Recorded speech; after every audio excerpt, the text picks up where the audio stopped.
เมื่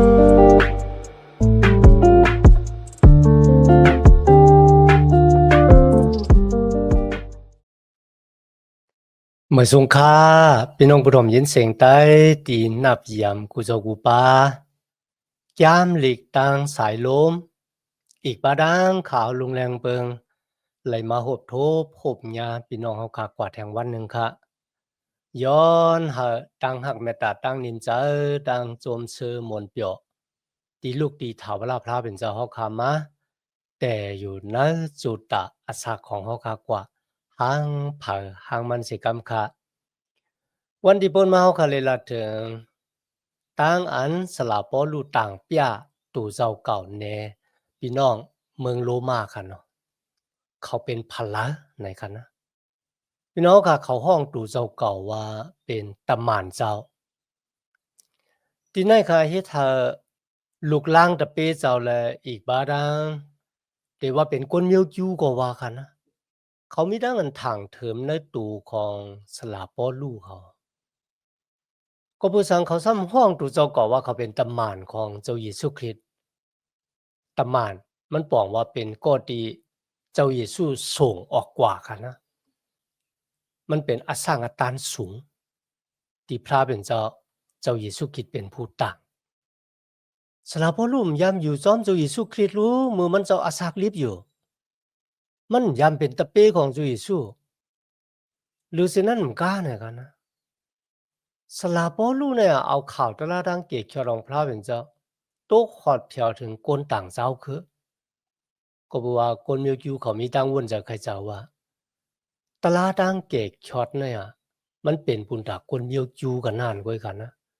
มันนำจะปุนตาคนต่างเจ้าคือลองได้ค่ะเฮ็ดให้คนเมียวจูอีกบาดังคนต่างเจ้าคือในมีดังถังเถิมในตู่ของสลาปอลูเขาโก้ยก็เพราะว่าเขาคำมาถามโดยในมุกจุมตำหม่านเจ้าที่เป็นตะเป้ของจุยสุคริสต์ค่ะนะว่าจะเป็นสลาเปตรูยากูบเจ้าไหนค่ะเนาะโกนเจ้าไหนมีดังอันถังเถิมในตู่ของสลาปอลูว่าสลาปอลูเป็นตำหม่านเจ้าแต่ห้าเจ้าแต่ห้าเนี่ยเขามีดังถังเถิมในหลวงในก้อยกาปุนตาตำหม่านเจ้าค่ะนะสลาเปตรูเขาว่ายากูบเขาเนี่ยคนเจ้านั่นแหละเขามีดังถังเถิมในตู่ของสลาปอลูว่าสลาปอลูมจะตำหม่านเจ้าเนี่ยเขาเลยมีดังถังเถิมค่ะในวันมื้อนี้ค่ะเขาก็ได้สืบโดยคืนยามโลมาคานหนึ่งแต่จะดีข้อที่2ถึง4ขึ้นแทงกำหนึ่งอ่อนดังที่เขาก็ได้สืบข้อที่5ต่อว่าถึงข้อที่13ค่ะนะในข้อที่2มีไว้จังหนังไหนคะข่าวตลาซื้อเปี่ยวเจ้านายเป็นตลาอันพระเป็นเจ้าเอาตั้งซบปะลอแผดตั้งหลายปั่นกะตี้ไว้เจมมืออ่อนตั้งนั่นแลแต้มไว้กันเนกยามหลีกอันมดจ่างเจ้านั่นอ๋อสลับบ่รู้เลยล่ะถึงแผนการของพระเป็นเจ้าตั้งอันลูกเจ้าติมาเป็นเจ้าเกกชอดในค่ะนะพระเป็นเจ้าเลยมีแผนการเยาก็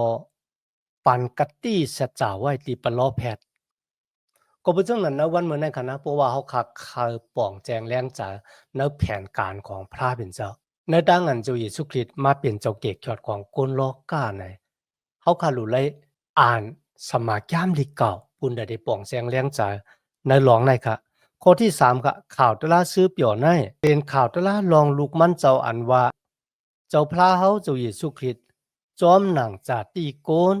เป็นชื่อคือคุณหอกคำดาวิดสลาปอลูกเขาหาลูกล่างตะเปเจ้าที่อยู่ในที่อยู่ที่เมืองโรมาในค่ะนะหาบขามว่าเจ้าเยซูคริสต์นั่นน่ะเป็นเจ้าเมสสิยาจอมหนังที่ปะล้อแพทย์ของมันเจ้าไหลห่อทาเอาไว้ค่ะนะถ้าเฮามั่นใจในเจ้าเยซูคริสต์อย่าไปทางเถิมในมันเจ้าแหน่กว่าปุ่งได้ครับมาถึงข้อที่4ค่ะนะจอมหนังวิญญาณอันมดจังเจ้าเนเปียลุยตันโคอันเยอะนะเฮาฮู้ว่ามันเจ้าเป็นลูกพระเป็นเจ้าก็เปิมันเจ้าลูกเสกระตั้งตายขึ้นลิบมานั่นอพี่น้องค่ะในเป็นตั้งอันเฮาพี่น้องลูกหลางตะเปเจ้าตินในเมืองโรมาเนี่ยมีตั้งยุ่มย้ำในอาณาตันโค อันนั้นด้านโค้นั่นก็เป็นตั้งอันเจ้าเยซูลูกกระทั่งตายขึ้นลิบมาค่ะนะเมื่อว่าเฮาค่ะก็เลยลัดถึงร้องได้กว่ากำพองเฮาค่ะเนาะในวันมื้อนี้เฮาค่ะได้สืบด้วยแต่จาติข้อที่5ค่ะนะในข้อที่5นี่ว่าลุยตั้งเจ้าเยซูเฮาค่ะไลฮับสู้เกจูตาวุ่นปุนพรเป็นตะหมานเจ้าก็ปือตั้งอันทอกลุยหน้ามาของมันเจ้าคือกว่าโฮหมอกลัดตราดังเกจอดปั่นโกนต่างเจ้าคือให้เขายุ่มมาดกันลาถึงกรุงเกซูค่ะนะเมื่อลาถึงกรุงเกซูไหนเนี่ยมันมีติป่องว่าลองตั้งตีเฮาอำกึ่งเถอๆกึ่งตานตีไลหาบเอาซ้ำไลหาบเอาที่ว่าลองตั้งที่เฮาอำกึ่งเถอๆกึ่งตานมันบอกว่าเป็นลองตั้งที่มีกายคันหลงนั่นก็เป็นตั้งเกกชอดลุยตั้งหยุ่มมัดตำเจอเนจุเยซูคริสต์กันนะยกก็ตาวุ่นบุญพรที่เฮาคันหลูไลหาบขามที่ไหนก็มีข้อความที่ว่าตาวุ่นปุนพรตั้งอันเป็นตำหมานเจ้าตาวุ่นปุนพรตั้งอันเป็นตำหมานเจ้าเนี่ยเป็นตั้งอันเอานำคำตะลาพระเป็นเจ้าออกกว่าข้อหมอกลัดอันนี้เป็นหนาทีการงานของก็ตีไลหับสู้เกจูและก็ตีมีตาวุ่นปุนพรเป็นตำหมานของเจ้าเยซูคริสต์พี่น้องค่ะในวันเหมือนในคันนะเอาขาทั้งหลายที่เป็นก็ตีไลหับสู้เกจูและไลหับตั้งอันเป็นตะเปเจ้าลูกล่างตะเปเจ้าในกันแหละจ่องเฮาค่ะอามาขามตาวุ่นปุนพรที่พระเป็นเจ้าอาปันเฮานั่นก็เอาตะลาดังเกกชอดออกกว่าข้อหมอกลัดในก้นที่พยายามไล่ถ่อมไล่ยินนำคำตะลาพระเป็นเจ้าลองในคันนะเป็นลองลำลองอาเยยะก็แปลว่าตั้งอันหยุ่มยำตั้มจะถ่อมซบเอาความพระเป็นเจ้าเนี่ยมันเป็นลองอาเยยะต่อหน้าพระเป็นเจ้าแท้ๆกันนะก็บ่สังตั้งหยุ่มมาตั้งหยุ่มยำตั้มจะเนื้อพระเป็นเจ้าเป็นรองอาเยยะก็แปลว่าเฮาไล่หับตั้งเกกชอดก็ลุยตั้งหยุ่มมาก็บ่ซึ่งนั้นตั้งหยุ่มมาเป็นรองลำรองอาเยยะที่สุดกุยก็ตั้งหยุ่มมานั่นค่ะนะหลู่ไลมีตั้งกำจ้างเฮ็ดซ้อมเพราะว่าหยุ่มมาหลายๆไลกำจ้างเฮ็ดซ้อมหนังความสั่งของพระเป็นเจ้ามันบอกว่าเฮาเถงแปดตาหุ่นบุญพรที่พระเป็นเจ้าปั่นเฮายุ่มหลายๆเฮ็ดซ้อมบ่ได้จังอันนั้นจะตั้งอันยุ่มยำตามใจนะเจ้าเยซูคริสต์ค่ะมันป้องว่าตั้งอันเฮาค่ะหาบขามเอาสู่เกจูของพระเป็นเจ้าลุยตั้งอันเฮาค่ะหาบท่ามนาการมันเจ้าข้อหมอกลัดตราดังเกกยอดของพระเป็นเจ้ากำแนวคำมาถึงในข้อที่6ค่ะเนาะสู่ดังหลายเป็นก้นที่พระเป็นเจ้าห้องมาเขาเป็นก้นของเจ้าเยซูคริสต์สำหรับบ่รู้ว่าพี่น้องก้นโรมาเนี่ยสู่ดังหลายๆขามดังอันพระเป็นเจ้าห้องพระเป็นเจ้าห้องมาเขาเป็นก้นของเจ้าเยซูเมื่อลาถึงพลาค่ะล่ะที่พระเป็นเจ้าห้องบ่ไหนจึงก้นดังหลายที่ได้ยินฮะ กูนั่งหลายทีเลยยินตลาดังเกกชอของพระเป็นเจ้าอันนั้นน่ะพระเป็นเจ้าห้องเขาเหมือนเจ้าที่เจ้าเยซูเลยรัดไว้ในโยหันคาน10ข้อ27ค่ะนะเจ้าเยซูรัดว่าโชของเฮานั่นน่ะตื้นโหลดถ่อมเสียงของเฮาเฮาฮู้จักโชเจอนั้นและโชเจอนั้นจอมป่าหลังเฮามาในเขาก็บ่จังไหนคะนะสลับบ่รู้มีตังมั่นใจว่าพี่น้องที่อยู่ในเมืองโรมานะคะนะเขาเป็นโกติตอบรับ ถามเอาสิ่งอันพระเป็นเจ้าของเขาพี่น้องค่ะในวันมื้อนี้เฮาก็หลุดถามตัวเจ้าเก่าว่ามื้อนี้เฮาตึกถ่อมเสียงพลังห้องเฮาโกนห้องเฮาค่ะน่ะนั่นก็โลกาลงในห้องเฮาค่ะอยู่และในวันมื้อนี้ค่ะนะเฮาตึกจับจอมหอมไปพละนั่นก็ในด้านเฮาจับจอมหอมไปสู่เยซูคริสต์เนี่ยจองเฮาค่ะเป็นก็ที่แต่ตัดสินจะจับจอมหอมไปมันเจ้าแต้ๆไหนลองในก็เฮาค่ะรู้เลยว่นจะใครจังเหมือนกันกำแนวเข้ามาถึงข้อที่7ค่ะนะพี่น้องที่อยู่ในเมืองโรมาก็ที่พระเป็นเจ้าห้องมาให้เป็นกุนสีต่อ ย้อนหากุ่งเกจูและตั้งนิมสิมตีลูกตีพระปอเจ้าเฮาขามาดังหลายและตีลูกตีเจ้าเยซูคริสต์มามีอยู่รวยจอมสูตาเสตาเขามีอยู่รวยจอมสูเสกำรวยนะครับสลับบ่รู้ลาดว่าพี่น้องที่อยู่มาตำจันในจุเยซูในเมืองโรมานะครับนะเขาเป็นก้นสื่อต่อของพระเป็นเจ้ากันนะพี่น้องค่ะความว่าก้นสื่อต่อที่นั่นมันเลยบอกว่าเฮาค่ะอยู่เหนือก้นดังหลายมันจะซึ่งหนังนั้นกันนะเฮาค่ะมันจะเป็นก็ที่พระเป็นเจ้ายกยองเฮาขึ้นก้อยกะเฮาค่ะรู้เป็นก็ที่ยกยองเจ้าเยซูขึ้นนั่นก็เอานำคำตราพระเป็นเจ้าในค่ะนะพอหมอกลัดนี่ก้นดังหลายที่ว่าสู่ดังหลายเป็นก้นสื่อต่อก้นที่อยู่มาตำจันในจุเยซูคริสต์นะเฮาค่ะเป็นก้นสื่อต่อเมื่อเฮาค่ะอยู่ในจุเยซูค่ะนะมันจะว่าเฮาค่ะเป็นก้นที่ลีนะมีที่เสที่เนเสอีกไหนมันมันจะก็มันบอกว่าเฮาเป็นก้นสื่อต่อเมื่อเฮาอยู่ในจุเยซูคริสต์กำแนวค่ะมาถึงข้อที่8ครับอันนั้นเป็นเยื่องหมายของสลาปอลูค่ะนะอ่อนดังสุดนะครับข้าต่างเกซูพระเป็นเจ้าของข้ามาดังสู่เยซูคริสต์ก็เปลว่าสู่ดังหลายไลเปียในตั้งอยู่มัดของสู่ต่อปอโกนดังกำผาโลกาไลหู้ไลยินในเขาพี่น้องครับนั่นมันปองว่าจุดสักตานของลูกล่างตะเบเจ้าโกนที่อยู่มาตำเจนในสู่เยซูคริสต์ในเมืองโรมาเนี่ยเขามีสุดอาศักตานตีย่าออกมาให้คนไหลตัวหันว่าจะเป็นตั้งลัดตั้งเฮ็ดตั้งกว่าตั้งไปของเขาเนี่ยมือโกนล้อกาไหลหันเนี่ยก็เพื่อสังอาศักตานของโกนเจอเนี่ยจึงมีตั้งแปลกเปิงกันตั้งเขากำเลื่นสุดโกนดังหลายเลยหัวก็เปิดเขาอยู่มาตำเสนในสุยสุเกตสลับพอรู้ว่าต่างกี้สู่พระเป็นเจ้ายันนะตั้งอันสู่เป็นลูกล่างแต่เป็นพระเป็นเจ้าเนี่ยข่าวง้าวร้องได้นะมันใหญ่หลงหงห้างปอจอดปอเจในสึงจึงวันเมืองโรมา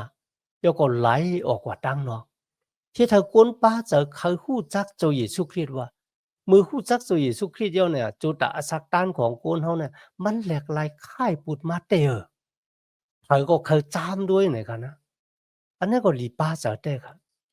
ก็เป็นเรื่องนั้นครับนะตั้งอยู่มาตำใจในจุยชูเนี่ยมันมีอาณาตันโคแต่หรือสิ่งนั้นเหมือนกันครับความศักดิ์สิทธิ์มือมาอยู่มาตำใจในจุยชูมันมีอาณาตันโคใหญ่แต่ครับนะ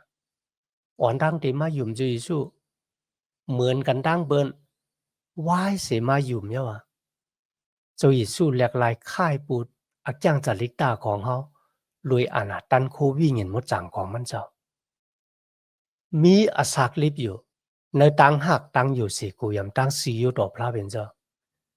โกนต่างก็ไล่ตัวหันพระเป็นเจ้าในอาศักของเขา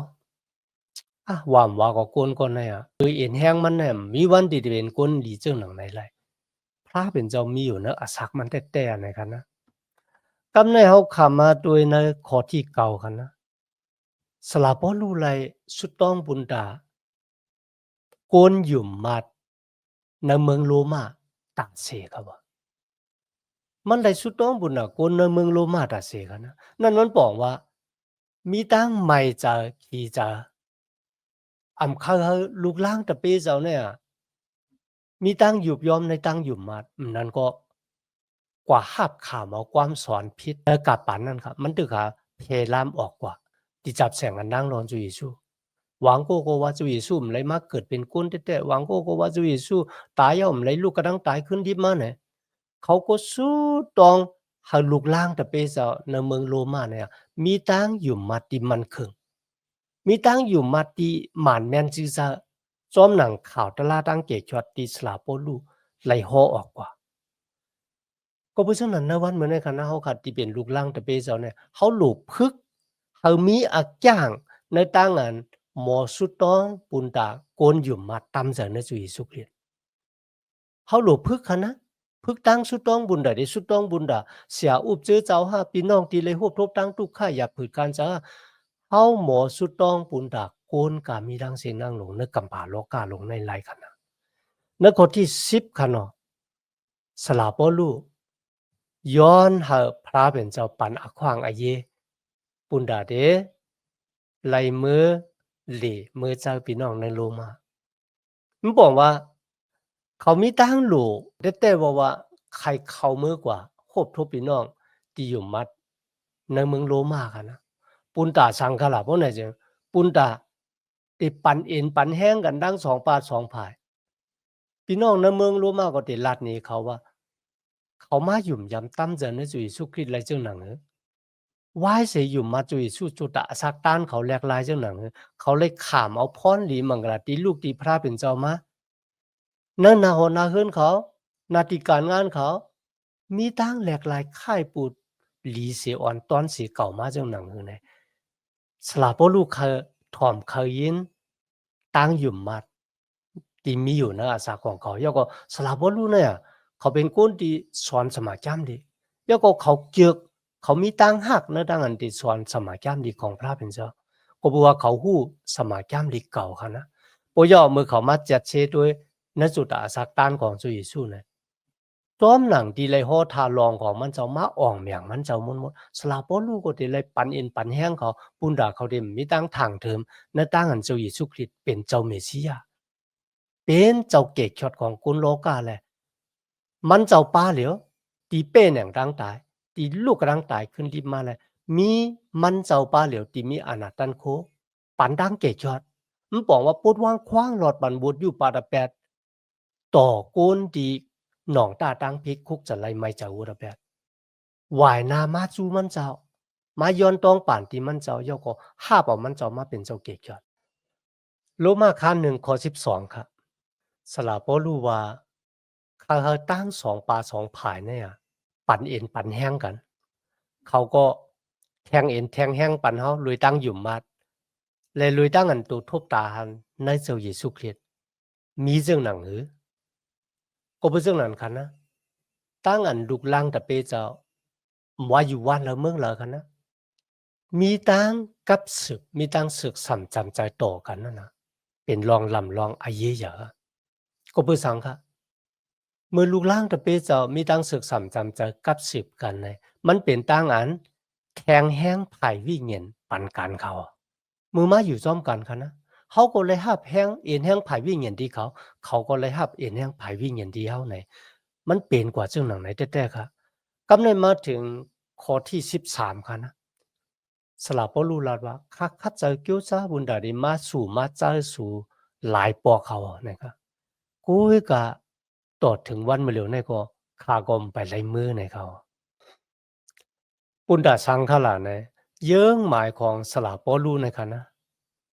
มันก็จับแสงกันต่างสู้เกซูไผ่วิ่งเงินค่ะนะสลาปอลูใครปันเอ็นปันแห้งพี่น้องดินในเมืองโรมาค่ะนะเฮาพี่น้องเมืองโรมาในเฮาวิ่งเงินหมดจังของพระเป็นเจ้าเหตุการณ์ในจุดตาอาสาของเขาติเตมีอาโจติเตมีหมากว่าจะเป็นตั้ง5ข้ามว่าจะเป็นตั้งอันมีตั้งเยื่นสีขามและตั้งอันอาสากลิบอยู่ปุนดาเจ้าเยซูคริสต์นั่นเป็นรองดังที่สลาปอลูแต้มลิกส่งถึงพี่น้องลูกล่างตะเปเจ้าที่ในเมืองโรมาค่ะพยายามหันหน้าหันตากันครับนะกุ้ยกับปั่นเอ็นปั่นแห้งกันไรครับแต่เจ้าข้อที่5ต่อบทถึงข้อที่13เนี่ยเขาขาดไรหับตั้งอันปั่นเอ็นปั่นแห้งอันที่1ค่ะนะเขาขาเอาข่าวตลาดังเกชอดพระเป็นเจ้าเป็นที่1ในจุตะอาสากตานลูกล่างตะเปเจ้าค่ะนะข่าวตลาดังเกชอดมันจะเป็นตีเตจ้าเฮ็ดให้เขาขามีตังอยู่มัดกันนานกุ้ยมันจะค่ะนะกุ้ยก็เป็นโหเจอของอาสากตั้งอันเป็นคริยานต่อจูค่ะมันบอกว่าเมื่อเขาอาสากลิบอยู่เนี่ยข่าวตลาดังเกชอดเป็นที่1เขากว่าดีละข่าวตลาดังเกชอดของพระเป็นเจ้ากว่าซ้อมเขาในเป็นตั้งอันปันเอ็นปันแห้งดีลูกดีสลาปอลูมาอันที่2นั่นก็ลัดถึงตั้งศึกสัมจำเจอจอมเจ้าเยซูคริสต์ ที่อาศักลิบอยู่เจ้าเยซูคริสต์ที่เฮาเฮ็ดวัดกูกว่าเนี่ยมันจะเป็นก้นมือ2,000 ปีที่ป่นมาก็ยาวกว่ากุยกาเจ้าเยซูคริสต์ป้าเนี่ยลูกกระดังตายขึ้นลิบมาเลยอาศักลิบอยู่ในวันเมื่อไหร่ก็เพราะฉะนั้นลูกล่างตะเปเจ้าหลู่เลยมีตังกับสืบศึกสามจำใจจอมมันเจ้ามาได้เป็นดังอ่านสมาแก้มที่ตั้งอันสุดต้องตึงฮะมาได้เป็นดังกว่าเฮ็ดวัดกูกว่าพระเป็นเจ้ายองโยพระเป็นเจ้าจอมปีน้องในชื่อเจ้าปันเอ็นปันแห้งหาลูกล่างตะเปเจ้าศึกสามจำใจจอมเจ้าเยซูคริสต์กูวันปุณดาได้ฮับเอ็นแห้งมาคะนะหรือสินั่นมันก็ค่ะเฮาคุกจะไล่กุ่งเกจูของพระเป็นเจ้าตั้งอันเฮาขับเป็นตั้งอันเฮาขับมีกามีดังเสียงดังหลงในสุดาสักตานเฮาเนี่ยมันเป็นกุ่งเกจูของพระเป็นเจ้าก็เพราะฉะนั้นเฮาขาหลุดไล่เจ้าอสักตานของเฮาขาเนี่ยเฮาเป็นตั้งแรงของพระเป็นเจ้าปุณดาโกนทั้งหลายแต่เลยด้วยหันตั้งหักมาได้เป็นตั้งละตั้งจาของเฮาตั้งเฮ็ดของเฮาในจุดาอสักตานของเฮาณจุดาสักตานโกนเฮาขาโกนนึงเนี่ยหมอปลาโกนต่างก็มาหาพระเยซูคริสต์เหมือนกันก็เพราะฉะนั้นเพราะว่าเฮาขาคุกจะไล่กุ่งเกจูของพระเป็นเจ้าตั้งอันอสักลิบอยู่บ่ไหนจังเฮาติเจ้าอสักที่มีอยู่เนี่ยปุณดาได้เป็นข่าวตลาดังเกกชอดไหลในเขารองที่4นั่นก็เป็นตั้งหักและตั้งอันไม่ใจขี่ใจซ้อมเจอเจ้าของพระเป็นเจ้าพี่น้องค่ะสลาบ่ลุ่มยามไรทบไรญาก้นอยู่มาดลูกลางตะเปเจ้าในเมืองโรมากุ้ยกะเขาก็สุดต้องปุนดาพี่น้องก้นโรมาก็บอกว่าเขามีตั้งหักและเขาไม่ใจขี่ใจซ้อมพี่น้องเขาเฮาพี่น้องเนี่ยตกซุ้มตั้งอยู่มาดนั่นก็กวางเส้นตั้งของพระเป็นเจ้ากว่ายุ่มในความสั่งสอนติมมันแม่นสิจะลองลื่นสุดคันนะก็ตีมีตั้งอยู่มัดในจุยสู้เหมือนกันเนี่ยมันเป็นตั้งอันปั่นเอ็นปั่นแห้งกันครับจากแต่คันนะเมื่อเขาข่าวฮู้ว่าคนนั้นก็เป็นลูกหลานจุยสู้เหมือนกันคนนั้นก็เป็นลูกหลานจุยสู้เหมือนกันเนี่ยพี่น้องค่ะเฮ็ดให้เฮาคันเลยแห้งใจคันนะมันเป็นตั้งอันปั่นเอ็นปั่นแห้งเฮาค่ะแต่ๆคันนะอ๋อเนี่ยเฮาเป็นพี่น้องกันนั่นแหละเฮามีตั้งอยู่มัดที่เหมือนกันหรือสินั่นก็ค่ะเฮาค่ะรู้เลยหมอศึกษาจำใจต่อลูกหลานจะเปเจ้าหนังกันว่าเฮาค่ะอยู่ก็เจอเจ้ากันเสียตาก็เฮาค่ะก็ศึกษาจำใจกันได้ไม่ได้เป็นก้นต่างเจ้าคือติ่มจะเจ้าคือเหลียวกันตั้งเฮาเสียตาก็เฮาค่ะหมอกับสืบหมอศึกษาจำใจกันได้ตั้งอันลูกหลานจะเปเจ้าก้นอยู่มัดหนังกันกับสืบกันเนี่ยมันเป็นตั้งอันปั่นเย็นปั่นแห้งกันแต่ว่าพี่น้องค่ะมีตั้งอันต่างเกจูพระเป็นเจ้าญาณในวันเหมือนได้ค่ะเฮาค่ะเลยเห็นจำหลีกกว่าจอมกันโดบ่ถึงเอากิ่งเฮาค่ะสุดเสียงกว่าคันเนาะย้อนหาตั้งหักเมตตาตั้งนิมจาตั้งจมซื้อมนต์เปียวติลูกดีเท่าลาพระเป็นเจ้าเฮาค่ะมาแต่อยู่ในหูสาเฮาค่ะกว่าหังเผอหังมันเสกำค่ะมาสูงค่า